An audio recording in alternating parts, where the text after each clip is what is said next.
Many people believe building wealth is a matter of luck. They think you need to be born into a rich family, win the lottery, stumble upon a once-in-a-lifetime opportunity. They will point to a difficult economy, a low-paying job, a system that feels rigged against them. While these external factors certainly play a role in our financial lives, they are not the primary reason most people fail to build real, lasting wealth. The real reason is often quieter and much closer to home.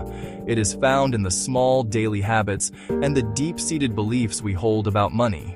These are things we learn from our families, our schools, and our culture, and they shape every financial decision we make. The most significant gap between the wealthy and the rest is not in their bank accounts, but in their minds.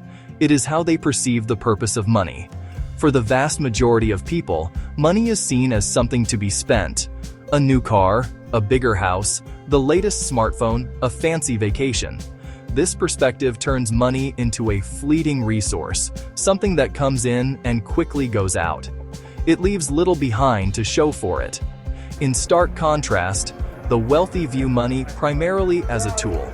It is not an end in itself, but a means to an end. That end is to acquire assets. An asset is something that puts money into your pocket, either through appreciation in value or by generating income.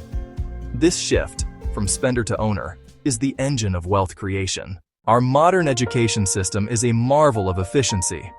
It was largely designed during the Industrial Revolution with a specific goal in mind: to produce a reliable and compliant workforce.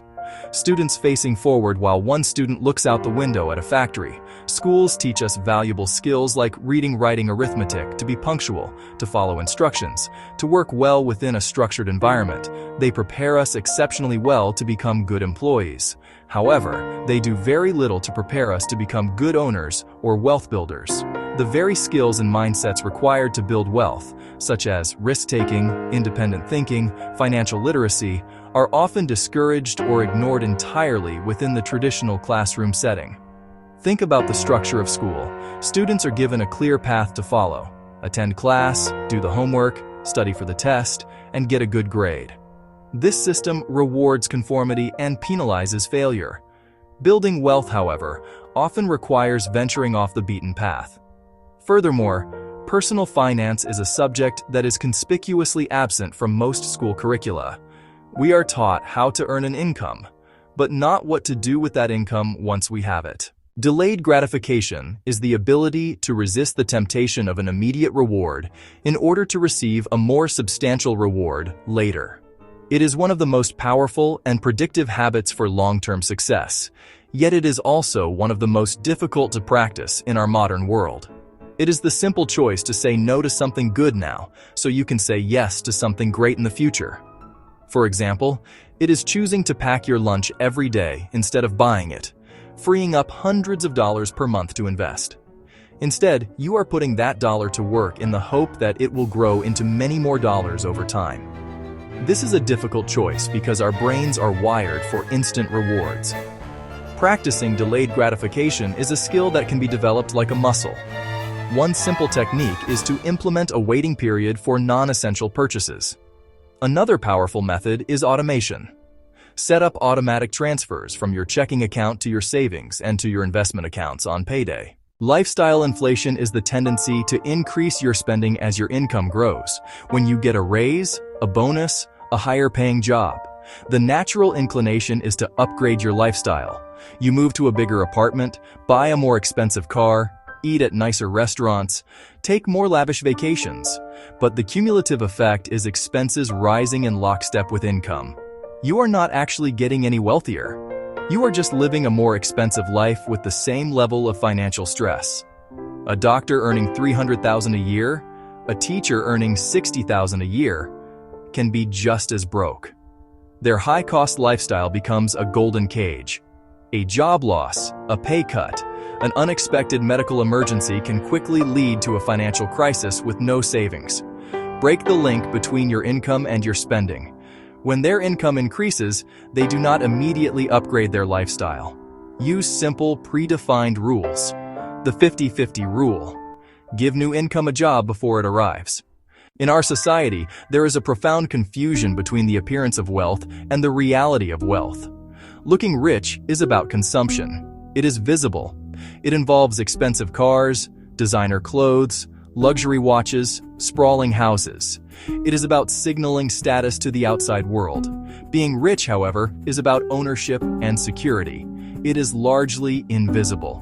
Being rich is not about what you buy. It is about what you have saved and invested that gives you options, freedom, and peace of mind. A fancy car in the driveway, a luxury handbag on your arm, sends a quick, clear signal of success.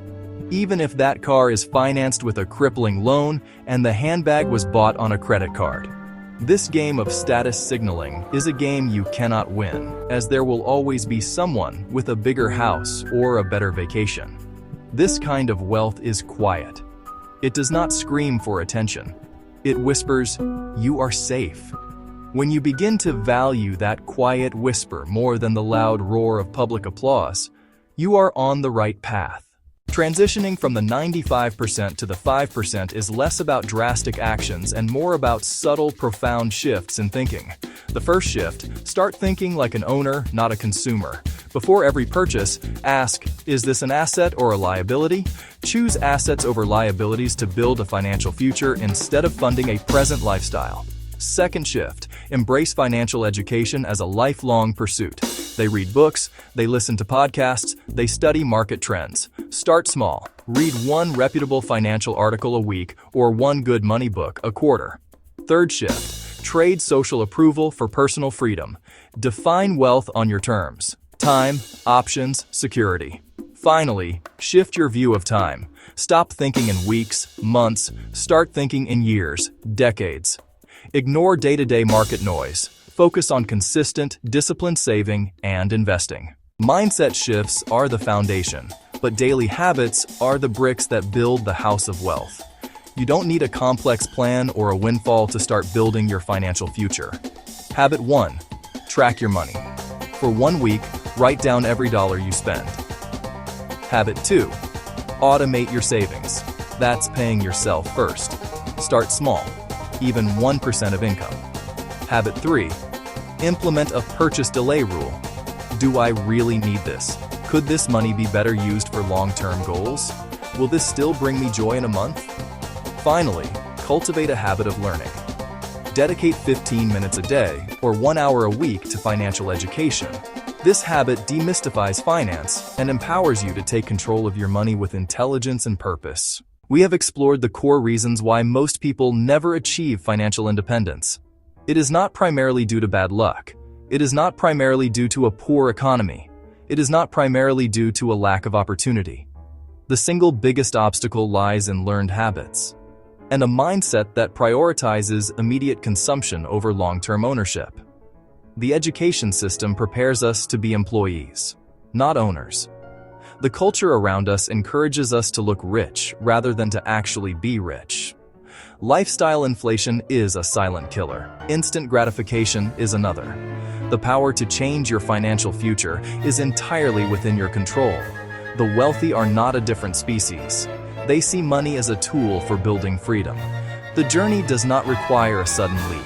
You can start today, right now, by making a single choice that aligns with your future self. Forget about what you did in the past. Your financial story is not over. It is being written by the choices you make from this day forward. Your journey to the 5% starts with a single conscious step in the right direction. Take that step today.